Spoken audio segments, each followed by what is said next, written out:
It waited beneath the water, silent, invisible and merciless. When the tide began to fall, sharpened wooden spikes emerged like the teeth of some ancient sea monster, tearing through hulls, splitting warships, and sealing the fate of an empire. And yet, most people today don't even know this hidden weapon existed. Time and again the Mongols sent their mighty armies south. Tens of thousands of cavalry, fleets of warships, all backed by the greatest empire on earth. And yet they were defeated not once, not twice, but 3 separate times. On these humid battlefields and treacherous rivers, the invincible Mongols met their match. This was the secret strategy of the Vietnamese at the Battle of Bach Dang in 1288. A plan so precise, so devastating that it erased the Mongol Great Navy from history. Welcome to your channel, where we bring you incredible stories of ancient warfare. Every single day we're proud to be part of a growing community of history lovers. And if you're new here, hit that subscribe button so we can keep sharing epic battle stories every single day. So, how did a smaller navy lure the mighty Mongols into their own destruction? What kind of engineering made the river itself into a weapon? And how did this small kingdom's defiance reshape the balance of power in Asia? Let's find out. Imagine a picture of the perfect battlefield, a single winding stretch of water that would decide the fate of an empire. I'm talking about the Bakdang River, the site of one of the most brilliant tactical victories in all of medieval warfare. To really understand why this river mattered, you have to imagine where it sits. The Bakdang lies in the northeast of modern Vietnam, connecting the Gulf of Tonkin to the heart of the Red River Delta, the economic and political center of Viet during the Tran dynasty. In the 13th century, it was the only navigable route deep enough for large fleets to reach the capital. To anyone planning an invasion, especially the Mongols, this river looked like a golden highway straight into the country's core. And that's exactly what doomed them. The Mongols weren't used to fighting on water. They ruled the steppes, not the seas. But during their 1287 to 1288 invasion of Viet, they had no choice. Their entire campaign depended on their great fleet.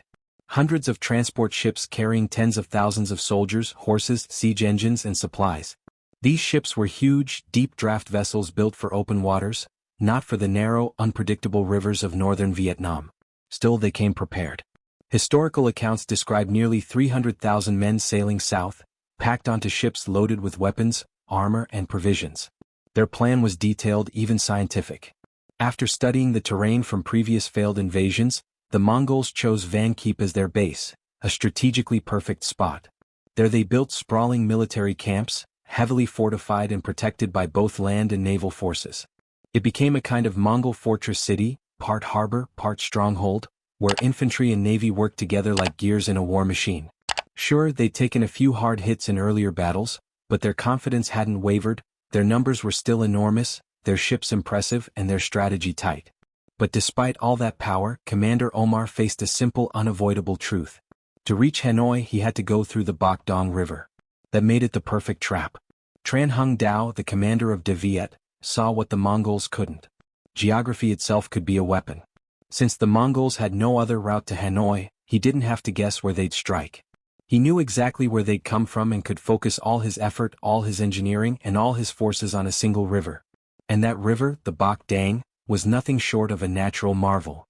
5 streams merged here, rushing toward the sea through 3 smaller tributaries. It's not a long stretch, barely 5 kilometers, but in that short distance the river becomes the perfect trap. At high tide, the water swells over 1,200 m wide, giving the impression of calm, easy sailing. Any fleet might think it's smooth waters ahead. But when the tide falls, the river narrows dramatically, exposing hidden depths, some plunging as far as 16 m. What looked like safe passage becomes a nightmare for ships with deep holes. Tran Hunga turned this natural rhythm into a weapon. He ordered thousands of wooden stakes, thick, sharpened, and sometimes tipped with iron, to be driven deep into the riverbed. When archaeologists began excavating the Chao Ke site, one of several believed to be part of the battlefield, they found hundreds of wooden stakes still buried deep in the mud, preserved by the river itself. Some were almost 5 m long.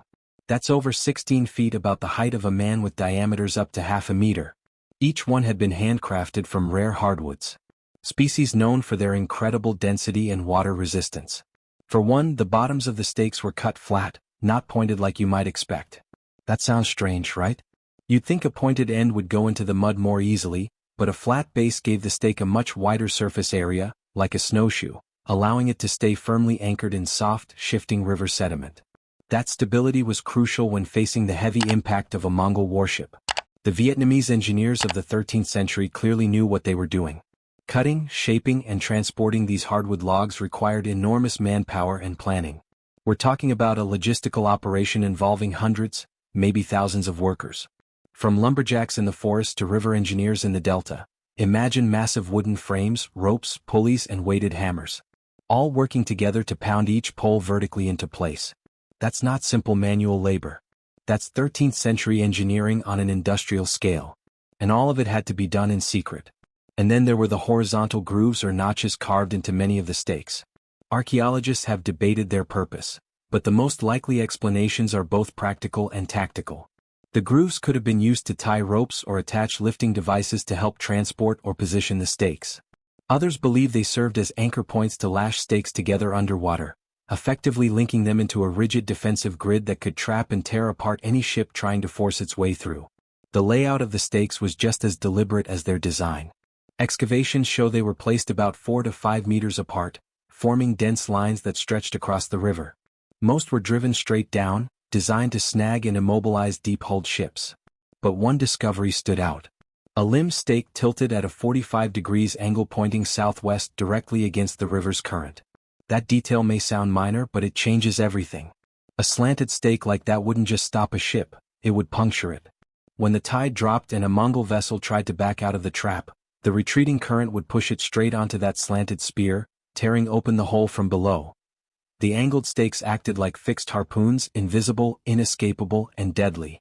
Even more astonishing, some stakes were found lying horizontally at depths of over 2.5 m, suggesting a multi-layered trap. The upper rows stopped ships. The lower ones ensured they were destroyed if they sank or tried to break free. It was a three-dimensional defense grid, the medieval equivalent of a naval minefield. And we know these aren't legends. Scientists have confirmed it. Carbon-14 dating of the wooden samples from Cao Ke places them between 1270 and 1430, perfectly matching the Tran Dynasty ERASED and most importantly the Battle of Bach Dang in 1288. Put all of this together and you see the genius of Tran Hung Dao's plan. Every detail was intentional. The choice of materials, the structure of each stake, the spacing, the angles, and even the rhythm of the tides.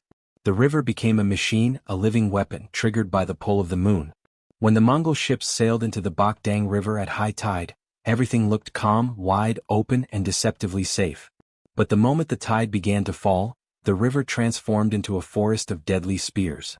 Hundreds, maybe even thousands of sharpened wooden stakes, some tipped with iron, suddenly jutted from the riverbed like jagged teeth, ready to pierce the hulls of any unsuspecting vessel. And here's the genius part. This wasn't luck. Tran Hung Dao and his commanders had timed everything with precision. The tides, the Mongol approach, even the speed of the ships. You could almost call it a scientific operation. Historians now call it the tidal trigger. As the water dropped, the stakes did their work, blocking escape routes, crippling the fleet, and turning ships that had seemed safe moments ago into immobilized, skewered targets. The geography helped too. Tall mountains and thick forests along the river banks provided perfect cover. Vietnamese troops and smaller boats could gather in secret, invisible to the Mongols, ready to strike swiftly and vanish just as fast.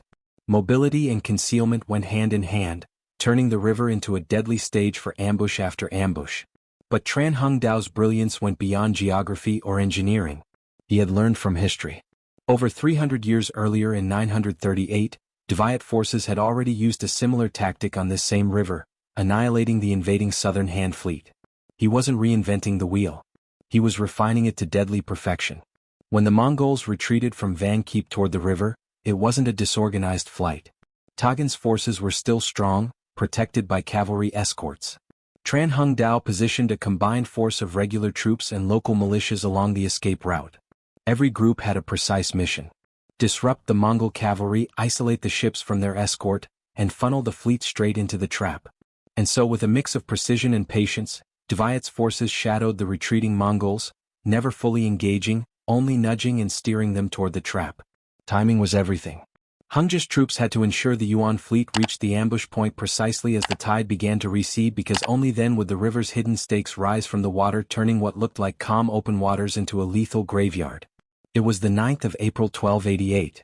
The mighty Yuan Mongol fleet, exhausted after their relentless campaign through Diet, was making its way down the Bakdang River.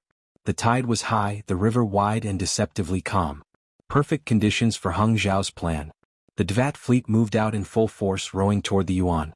And just as he predicted, the Mongols took the bait.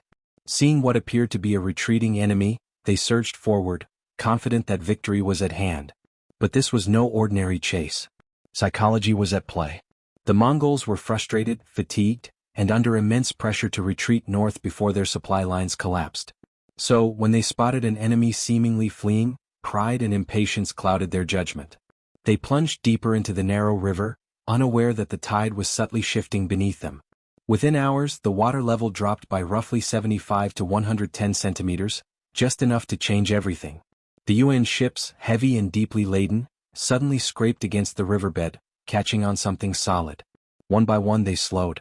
Imagine the sound, the deep, terrifying crack of wood against iron spikes.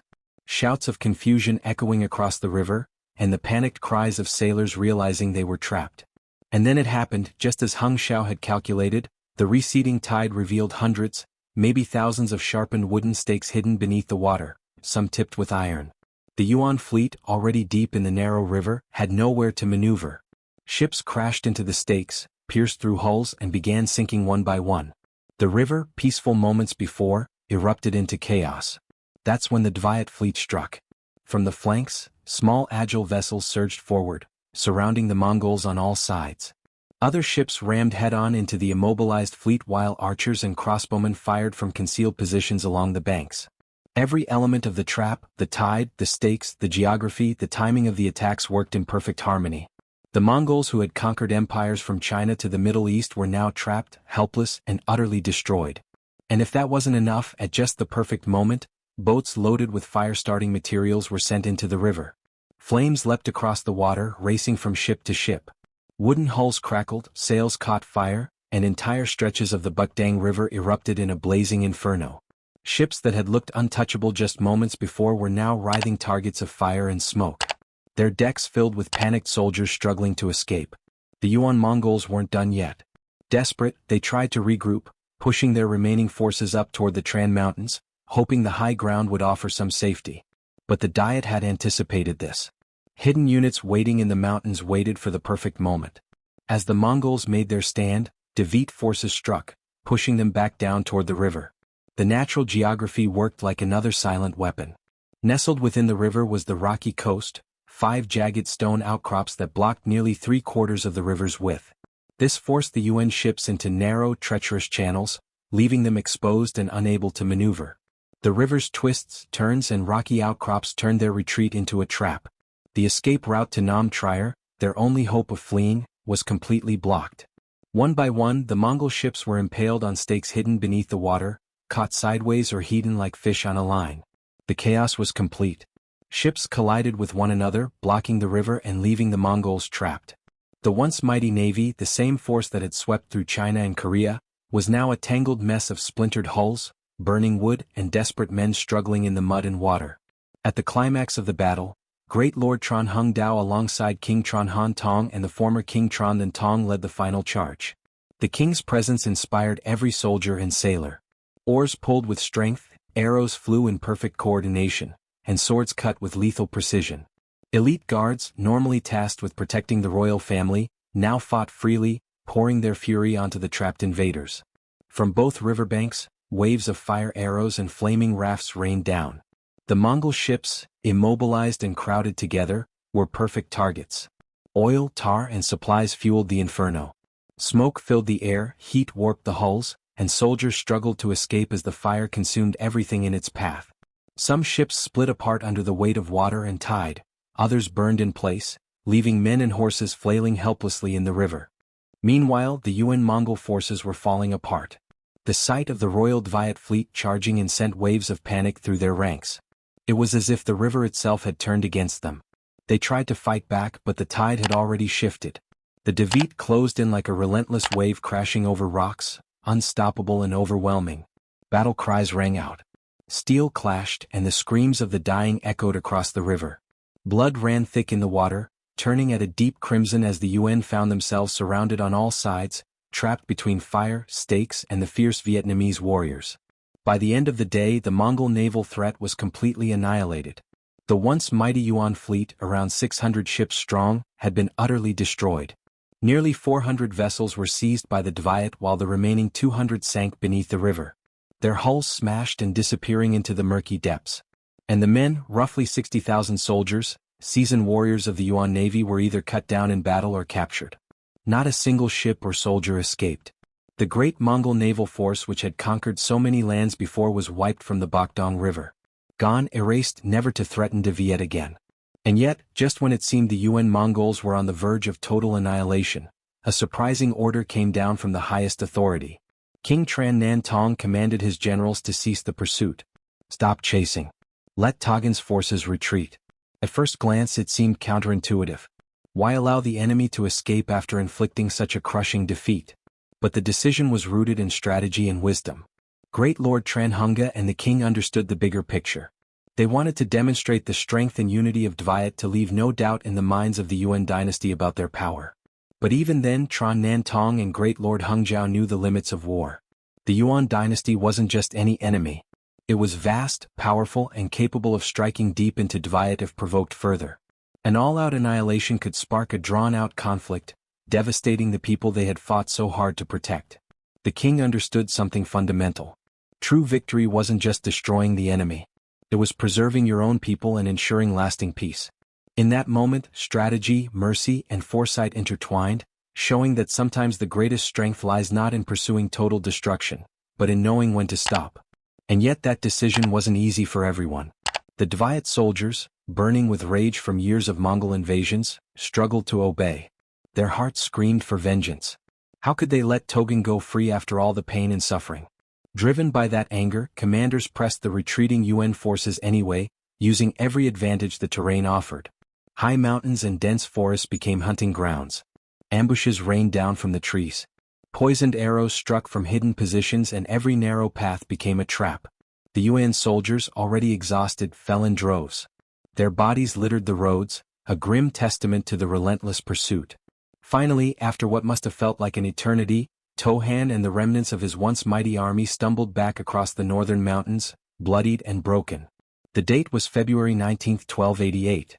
A campaign that had begun with thousands of seasoned warriors ended with a mere handful limping home. Morale shattered, their spirit utterly crushed. The third Mongol invasion of the Viet, which had seemed unstoppable at the outset, had ended in a brutal, humiliating defeat. But the victory wasn't just military. It shattered the Mongols' logistical backbone.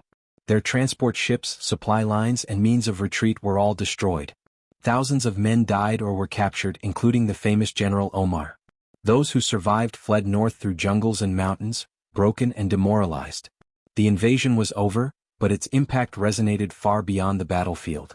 The brilliance of Bakdang lay not merely in building a trap. It was in the timing. Tran Hunga had studied the river and its tides like a master engineer. He turned nature itself into a weapon. The river, calm and seemingly safe at high tide, became an executioner as the waters receded, exposing thousands of hidden stakes. Those stakes weren't just physical obstacles. They were instruments of psychological warfare, exploiting the enemy's confidence and impatience. In the end, the Mongols didn't just lose a battle. They lost the notion that their empire was invincible. For Dviet, the victory was more than survival. It was a statement written in tides, wood, and blood. It proved that even a smaller, less equipped force could defeat a far stronger enemy when intelligence, timing, and strategy became the ultimate equalizers. Tran Hungdao didn't try to overpower the Mongols' heathen. Instead, he turned their greatest strengths, their massive deep draft ships and reliance on waterways, into fatal weaknesses. It's the classic paradox of warfare. What gives an army its power can also lead to its downfall when met with creativity, planning, and intimate knowledge of the battlefield. And that's why even today Bakdang isn't remembered merely as a military victory. It's remembered as proof that mastery over nature, precise timing, and human coordination can change the course of history. A battle fought on a river but won in the mind. Thanks for watching. If you enjoyed this one, hit that like button and subscribe. We'll be back tomorrow with another great story from the past.